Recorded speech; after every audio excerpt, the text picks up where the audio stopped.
My favorite 308 load, a preview of the Kinetic Research Group Bravo Chassis, and our new camera setup this week on Mail Call Mondays.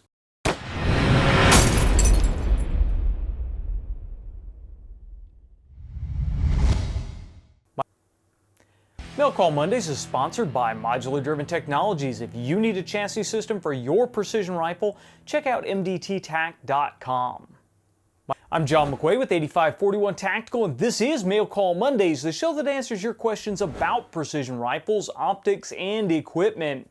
Welcome to another Mail Call Mondays, and for those of you guys watching us on YouTube, you may notice things are a little bit different, and that's because we are filming from inside the office today. I decided to bring you guys into where I normally edit and actually produce the show. There are two reasons for that. First of all, the shop is an absolute disaster because I've got a couple of projects going on in there right now.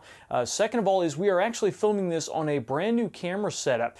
This is a Canon EOS 80D, and we have it set up with a 30mm lens that gives us a really shallow depth of field, a really cool look in my opinion, and a couple of other things that make this a really quick, easy to set up kind of rig. It also has a really sensitive sensor in it, so it works better in low light conditions. I don't have to be as careful about making sure that I have lights set up like we do in the studio. So all in all, this is kind of just a trial run to see how this works on a regular Mail Call Mondays before I roll it out on some of our bigger projects. And again, I want to thank you guys because equipment like this is really expensive. We don't get any price break on it because we're just a regular customer like everybody else. So we need your help to be able to fund this kind of camera equipment to bring out the kind of quality show that we do. Our camera equipment runs down from time to time. It gets beat on, it gets constantly used, it gets drug out into the field, so the stuff does wear out. Plus, this is a autofocus setup. Right now, I actually have it set on autofocus. So you guys will notice that if I actually step into the camera here and talk to you a little bit closer, then the rig pulls focus on its own, and if I step back out, it pulls focus back out as well. So I don't actually have to have a camera op behind the camera doing this thing. It does it on its own. So pretty cool rig. That's why we are set up here in the office and why things look the way they do. But I'm sure you guys didn't tune into the show to learn about the camera system. You tuned in to hear us answer some questions. So our first question comes from Andrew on Patreon, and Andrew asks, for shooting 308 at 1,000 yards, what grain bullet do you suggest? I was looking at either the 178 AMAX ELD or the 208 grain AMAX ELD. I would like to keep this supersonic till about 1,000 yards. Also, what powder do you suggest to use? I was looking at Reloader 17 and Varget.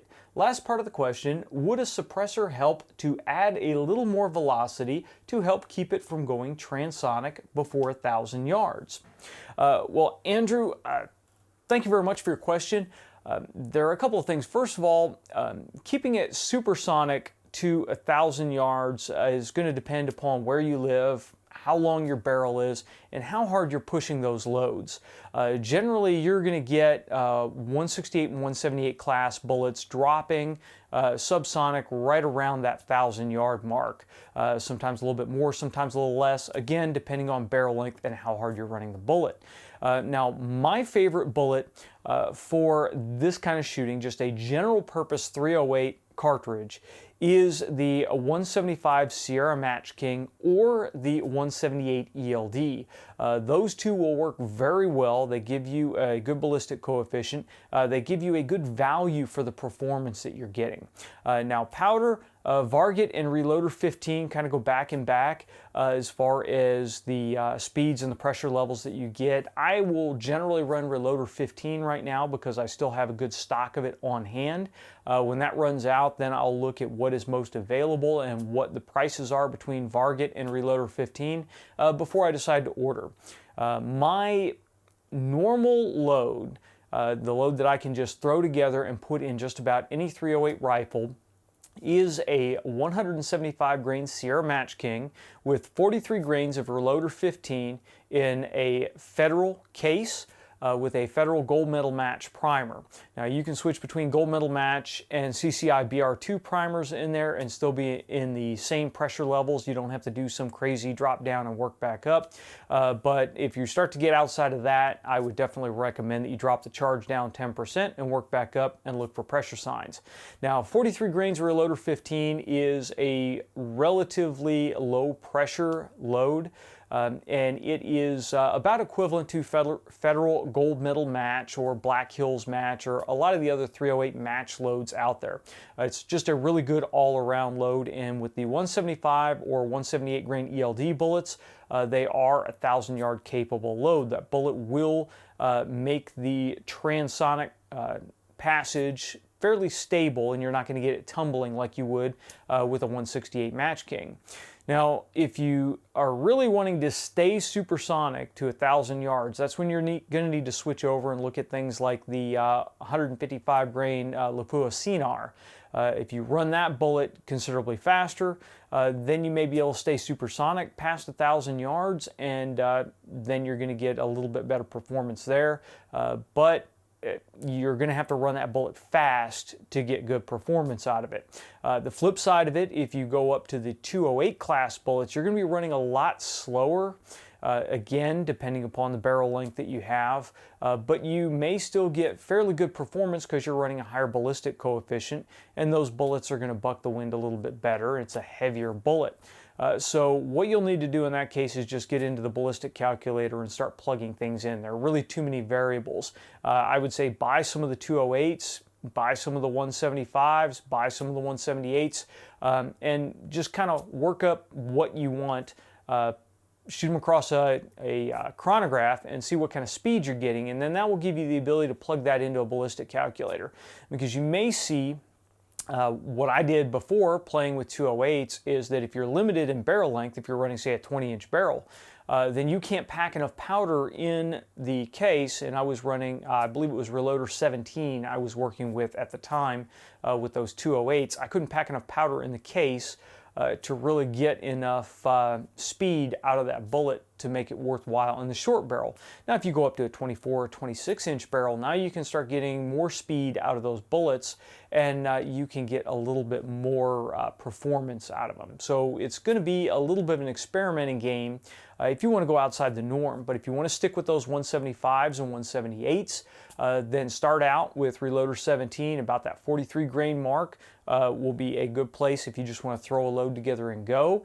If you want to get more performance, then you can start working up to those higher charge weights and see what kind of speed you can get out of them before you start seeing pressure. However, I definitely recommend you don't run on the ragged edge. We're getting into the winter months here. It's pretty much cooler around the country than it would be in the summer months. So if you work up a hot load during the winter, you're going to have to be very careful as temperatures warm up and we start to move around to the summer that you're not jumping into pressure signs, that you don't have problems with that load when the weather warms up. So that is my recommendation on that question. I haven't experimented with a wide range of powders in the 308 because I tend to find one that works. I look at 308 as kind of the pickup truck cartridge. It's the utility cartridge. It's the one that I want to do all things equally well, that I don't want to really run a ragged edge cartridge and then have that load only work in one gun, and then I have to have a separate load for another gun. I like to be able to work up ammunition that works in a wide variety of 308s because we do have quite a few different 308s on hand here. So that is just my view. However, again, I'll always ask you guys, the viewers, what have you found to be a really good general purpose load? What bullets have you found to be great performers for you in the 308? I tend to stick with the tried and true, but there are new bullets coming out all the time. For instance, I have not tried any of the new 30 caliber Nelsler RDFs. There are guys that are getting some good results with those. But if you guys have tried those, please leave a comment for me down below. Tell me what your favorite bullet is, what your favorite powder is for 308, and why, so we can get a little bit broader experience level here.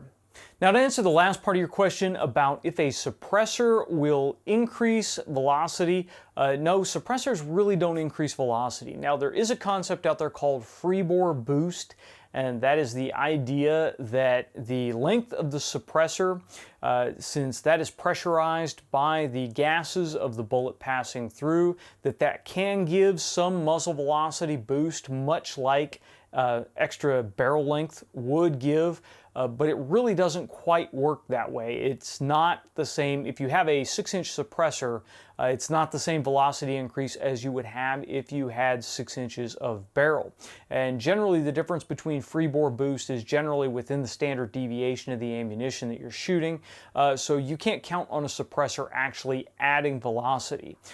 You also get into the minutia of what the bore diameter of the suppressor is. Are you using a 30 caliber suppressor on a 6.5 bore or 6mm bore? Then you would theoretically get less free bore boost than you would if you were using a tight 30 caliber suppressor on a 30 caliber rifle.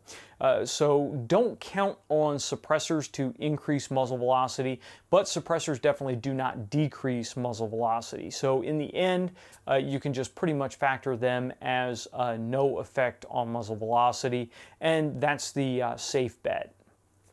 Now I want to talk about the kinetic research group Bravo Chassis, and this is the Bravo Chassis right here.